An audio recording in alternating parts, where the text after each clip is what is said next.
Hi, everybody. This is Matthew Poes with Poes Acoustics, and this is my review on the Kaleidescape Strato V.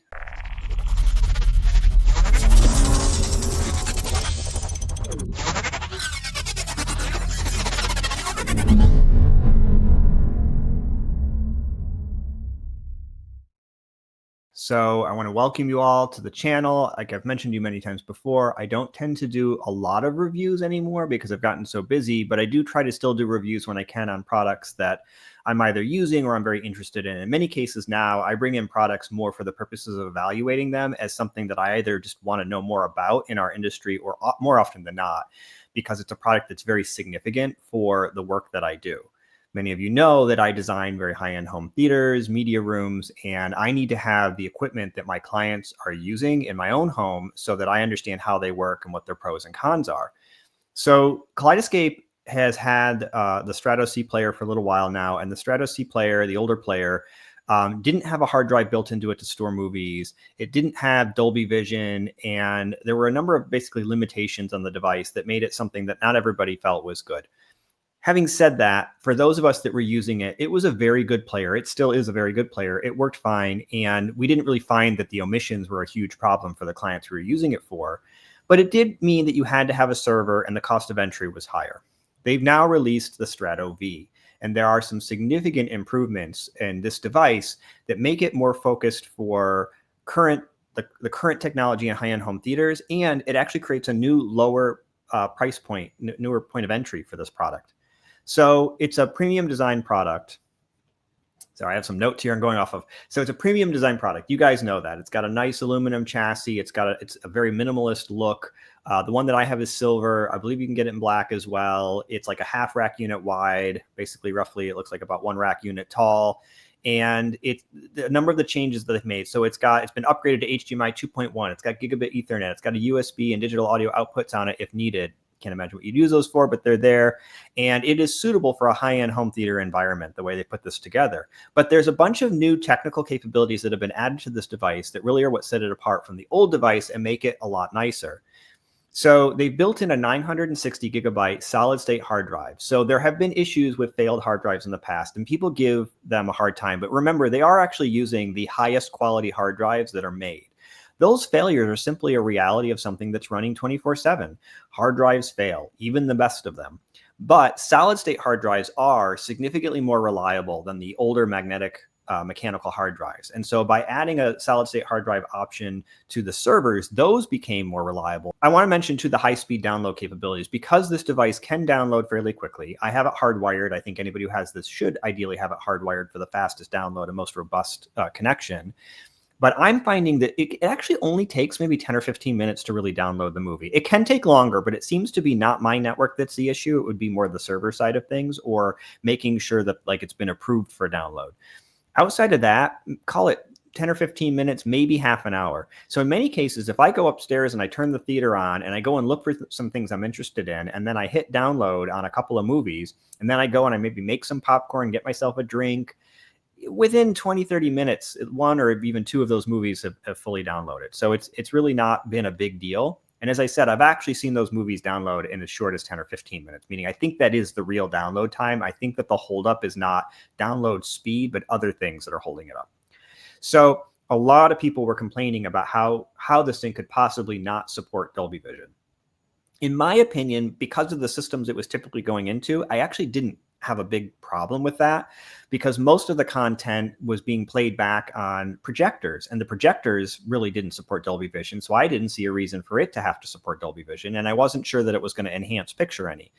But they've added it. And so certainly many of you do have these on TVs, which do support Dolby Vision. And that's a nice feature. And in fact, we're starting to see projectors that are supporting Dolby Vision, the Valerian being one of them. And there's even some workarounds where you can get it to support Dolby Vision, even if the projector doesn't, which sounds crazy. But if you actually understand how Dolby Vision works, it's a completely workable way of doing things.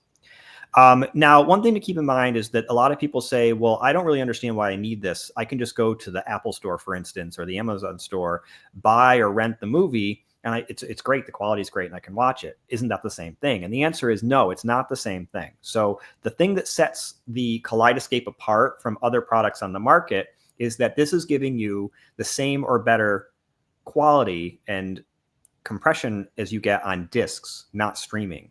So you're getting 4K HDR, but you're getting it with the Dolby True HD, not the Dolby Digital Plus soundtrack.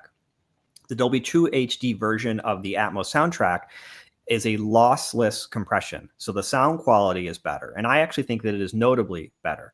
The video is compressed still. All video is compressed, but the compression is a lot less than what's being used on streaming services.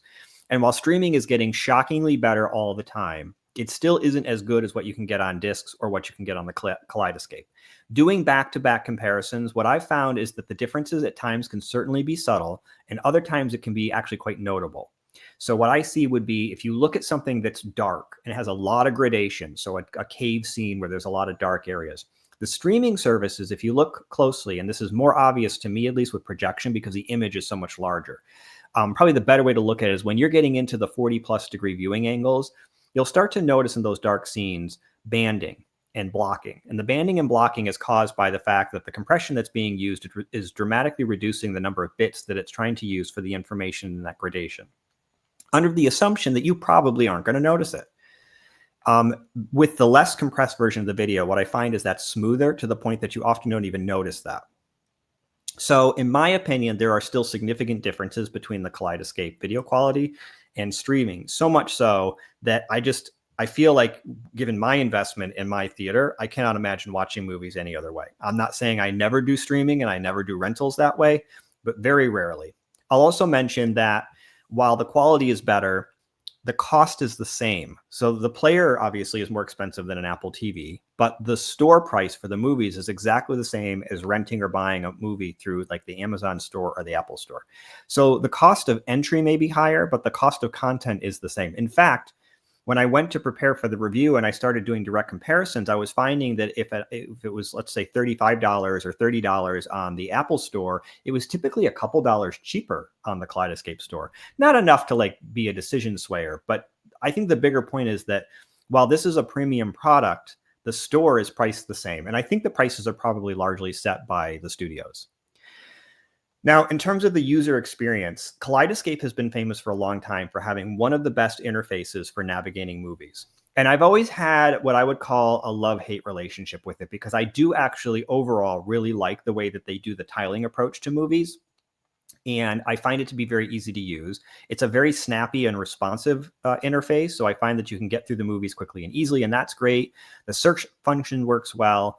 You do have to get used to it a little bit. One of the things I was having, and I had somebody who was more of like a pro Kaleidescape user, they'd been using it for like 10 years by now, kind of a thing, help me with this.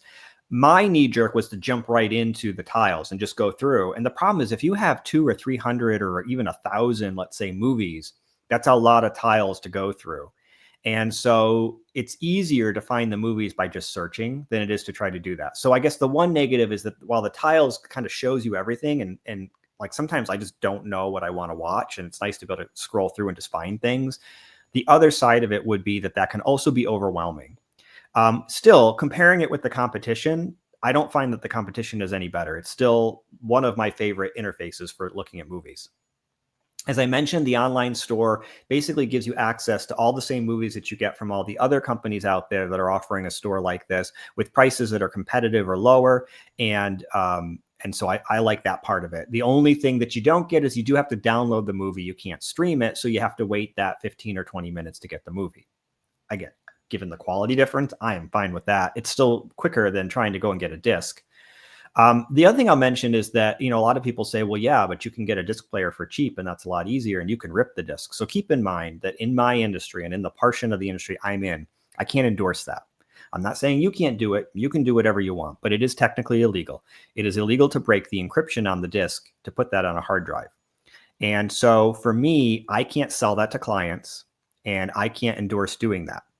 And so the Kaleidescape is the only legal option that allows me to have that approach. Now you can take the discs and play them in a player. That's fine. But I find that to be very clunky.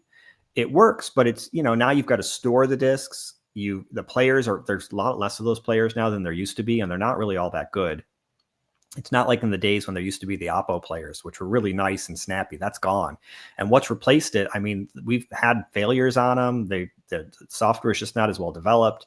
I've got the newest, highest end Sony, which I think is probably 5 years old at this point. Like, it's a pretty old design. And I just don't love using it unless I have to. I really prefer the Kaleidescape approach. I don't think the quality is actually notably better on the Kaleidescape versus the discs, even though the bitrate might be a little higher. But I do think that the Kaleidescape's approach is more the future, or even the present for that matter, and discs is the past, and it's dying out. There's less and less discs available. They're becoming harder to get. You can't go to the store and buy them anymore. You got to order them online.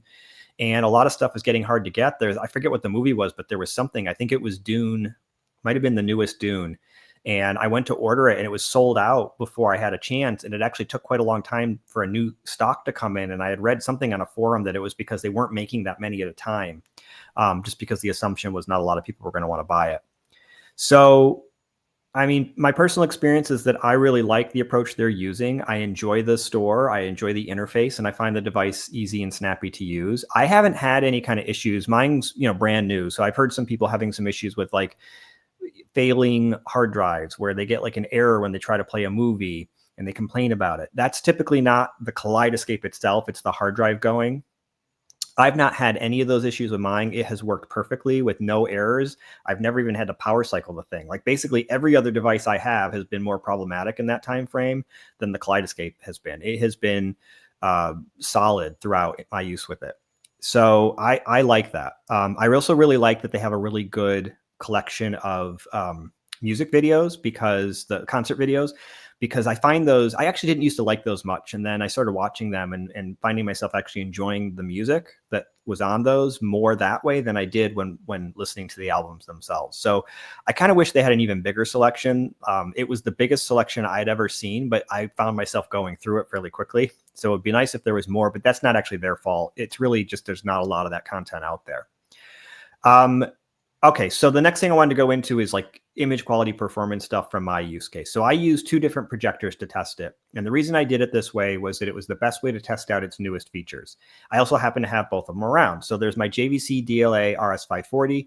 That does 4K HDR. Yes, it does pixel shifting, but it still takes and then presents a 4K HDR image. And then the Valerian Vision Master Pro 2, which also uses pixel shifting, but is, again, presenting a 4K image. It's HDR, but that one does over 92% of Rec 2020 color and supports Dolby Vision. So I was able to test fully the features. I used a MadVR for dynamic tone mapping with both projectors, as well as using the dynamic tone mapping feature built into the Valerian. And now you can't do dynamic tone mapping with Dolby Vision. So when I did the Dolby Vision, it had to be the player directly into the Vision Master Pro 2 projector. But that's how I did that one. So what I'll tell you is the Valerian's implementation of Dolby Vision, I think, needs a little work because of a problem with Dolby Vision. And I actually had somebody reach out to me, and I hope I'm explaining this correctly, but we had a probably 2-hour-long call together where he went through and explained to me, because he was the one who led the team to develop Dolby Vision for the residential market. So he's the one who took the technology and then figured out how to get it on displays. And he explained what its real intent was. Its real intent was basically this. The movies are being mastered at somewhere between 1 and 2,000 nits. The actual potential scale, as many of you know, actually goes all the way out to 10,000 nits. The peak highlights as a result of that are expected to be significantly brighter than what the displays that consumers had at the time could do. We are now starting to see displays that can do those types of peak highlights at 1,000 plus nits. And so arguably those devices don't need dynamic tone mapping. And Dolby Vision actually wouldn't offer a lot because they're already capable of displaying fully and correctly the transfer function of the image. And that's what he actually said that to me. I'm not making that part of it up. You can make an argument that the 12-bit is a little bit better for displaying that than the 10-bit signal, but I think that that's a pretty minor argument in all the scheme of things. There's also some metadata that might provide a little bit of information that can be helpful in how to display that, but most of that's minor. And again, on a display that already has the number of nits that the movie was graded in, it really isn't necessary to do any sort of tone mapping. It's correct already. So on these older displays, though, they weren't like that. They were, 200-300 nits. And as a result, you had to do tone mapping to make it look right. And the way that it could look the best was to use a dynamic tone mapping approach. And that's what the Dolby Vision decoding side of things was really all about. Basically, the TVs did not have the processing power to do dynamic tone mapping on the TV. Not well. And so Dolby Vision provided a way for dynamic tone mapping to be done without having to have an actual on-the-fly processor of it. There's no reason, again, this is what the guy told me, that a product like the Lumagen or the Mad VR can't do through dynamic tone mapping everything that the Dolby Vision tone mapping is doing. And as a result, you can fully extract an accurate transfer function of the image without Dolby Vision. For Dolby Vision or dynamic tone mapping to work right, you need to know how bright the display is. Well, on the Valerian, I don't understand how they know how bright the display is. I think the answer is they don't, because it would depend on the size of your screen. So my guess is they probably just picked a number and thrown it in there, and that's how it's working. As a result, I actually found that the Mad VR with dynamic tone mapping created a better looking image from the Strato V than Dolby Vision did from the rented movies that I was pulling from the store, to be clear. I've been told, because many of you are probably going to respond to this by saying, well, wait a minute, I've watched online on Disney or in rented movies, the Dolby Vision version and the non-Dolby Vision version, and the Dolby Vision version was miles better. So I was told by a gentleman who actually works at HD Fury that they have been finding the same thing, but it's not Dolby Vision that's causing that. It's a conscious choice by the content delivery side of things to, for some reason, change the quality of one versus the other, making Dolby Vision look substantially better than the non-Dolby Vision version. And he said that that seems to be something they're doing to promote Dolby Vision, nothing to do with the fact that Dolby Vision is actually superior to HDR10 with dynamic tone mapping. That same difference does not exist with discs and does not exist with the Kaleidescape store. They both look equally good, basically. And the dynamic tone mapping seems to be then sufficient to give you all of the image quality. So my experience matched what I was being told. I really didn't walk away and say, wow, the Dolby Vision version looks amazingly better. I actually found that the Dolby Vision version looked great, but that there were some issues given that the projector wasn't bright enough. You know, I'm not getting 1,000 nits. I'm not even getting, I was probably getting 120 or 30 nits.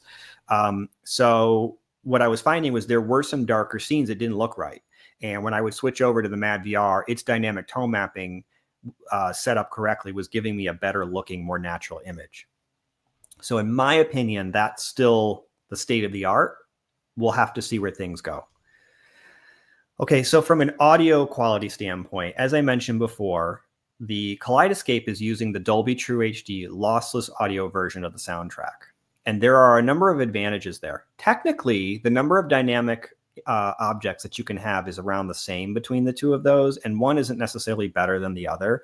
And the way content is delivered, that tends to hold true. However, I do find that there are some instances where the Dolby True HD version of the soundtrack from Kaleidescape actually has more dynamic objects than what I'm getting from the rented version on like Apple or something like that.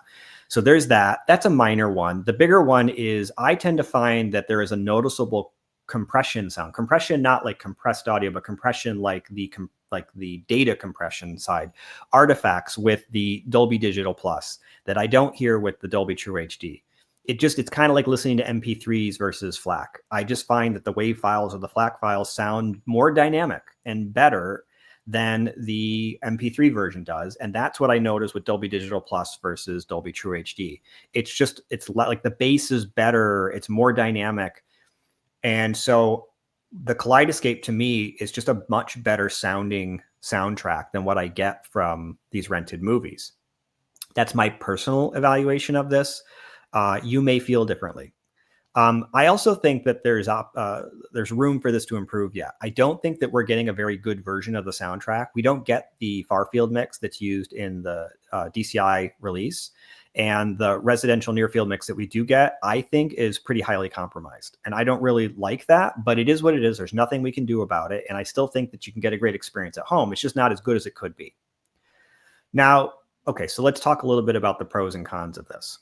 So I think that the audio and video quality of the device is great. I think the build quality of the device is great. And I've had no issues with that. You know, could it be better? Sure, of course it could, but it doesn't need to be. It hides away in a closet. I think the interface is very easy to use. And I think the movie store is great the way it integrates. I like their server approach. And I think that it's nice to be able to have multiple players to go out to different TVs if you can do that. I think the new support for HDMI 2.1, the future proofing that they've done with that, allows it to work with new content going forward that has new capabilities, including variable rate potentially, variable frame rate, sorry. But, you know, in terms of cons, it's still a high price point for a lot of people. And I understand that concern. And I would not, I would love to see them offer some cheaper options, which I think they're trying to do. But I'd like to see more products that are fairly similar to the capabilities of the Strato V, but at a lower price point. That would be nice. I know a lot of you feel like their whole server thing is dumb and you really don't like that. And you feel like they should open it up so you can use your own hard drives. I think you guys got to understand where this comes from. It's never going to happen, and it has nothing to do with Kaleidescape. It's the way that the movie industry wants to protect their movies. So they're having to follow a residential version of what also happens in DCI. In DCI, it is critical that there is a fully encrypted version of the content from the storage to the actual player, and that at no point does that thing get broken up in any way so that somebody could somehow extract or steal the movie. They're very, very concerned with that issue. And so you cannot get a product DCI certified unless you can prove that you've handled that security process correctly. Well, Kaleidescape has to do the same thing. And if they allowed you to use your own servers with your own hard drives, there would be no way for them to guarantee that the download of the movie to the playing on the player has been maintained correctly and that there is no security breach. And in fact, I guarantee you that there's somebody out there who would figure out how to break into those movies and steal them, and they would end up somewhere on the internet, and then that would be the end of Kaleidescape. So they're doing what they have to do, and we have to accept that. If you don't like it, you know, talk to your congressman maybe and see if you can get some legal rights changed around that. But as it stands, for reasons that I think are not completely unreasonable, the movie companies who own the rights to these movies want to maintain that. I think some other cons. So 960 gigabytes is a lot of storage, but it's also not a lot of storage. And it would be nice if there was a way to add more storage without having to add a server, for instance, that might give you another price point that's in between an entire server versus just maybe a little more storage locally. In my system, in my house, I don't really have a reason to want to play these movies back on anything other than the theater room. I don't want to play them on my TVs in the rest of the house. So for me, the advantages of the server approach are not that great. I'd actually be better off just having a large storage capacity version of the player. It's not how they do things, and I don't have that option. And only having 10 movies can be a little bit limiting, but I haven't found that to be a huge problem. And then, as I said, there's the cost of entry, and I understand for some of you, that's not going to work. Overall, in the projects I do, it's standard. It's nobody cares. You're putting in a couple $100,000 home theater or more. Putting in one of these for, I think they're like a little under $4,000 is not a big deal. And so we do them quite routinely. I've worked on plenty of projects where there's 4 or 5 of these players plus a server. I think I worked on one where there were 12 players, something like that. It was a lot of players. I remember there's like a whole bunch of them sitting on top of each other and a server. And actually there was an outdoor theater, and there was an issue with how it had been wired, and there was no easy way to interconnect it with the rest of it. And they were talking about having another player. I think it would still be on the same server, but they were going to have like a whole nother dedicated system and another rack room for that outside one. I was like, that is a lot of players. I think that the Strato V, all right, so let's talk about my recommendations and who the ideal user for this is. I think the Strato V is great for somebody like me, somebody who's an enthusiast, who's passionate about watching movies the way that they really are intended to be watched. You're doing so in a space where you've put a lot of effort into making sure you can reproduce movies accurately. You've got a good quality display, good sound system, everything's set up correctly. Maybe it's actually optimized, and then, this is a great player for you. I would recommend that you consider the TerraPrime server if you're looking for more movies. I think that would be a good idea. Finally, as a conclusion, I want to say that I think that this is a really good player. I really like what this offers for movies, video quality and audio quality wise. And I would personally endorse using it because, like I said, we use them in every project I do, and I like it. And I was missing out for a long time. I finally got one. Now I love it. I would invite you all to share your opinion. I'm sure there's going to be some negative and some positive, and hey, that's perfectly normal. We live in a free country, and you can feel that way. As I said, personally, I love the device and really like it. Please subscribe to my channel and like these videos. Even if you don't like the player, it's just a review. So like the video anyway. I appreciate that. And, you know, if you've never checked one out before, don't go by what you're hearing on the internet. Check one out yourself. I think you'd be very impressed. Thanks, everybody. Keep on watching. I got more coming.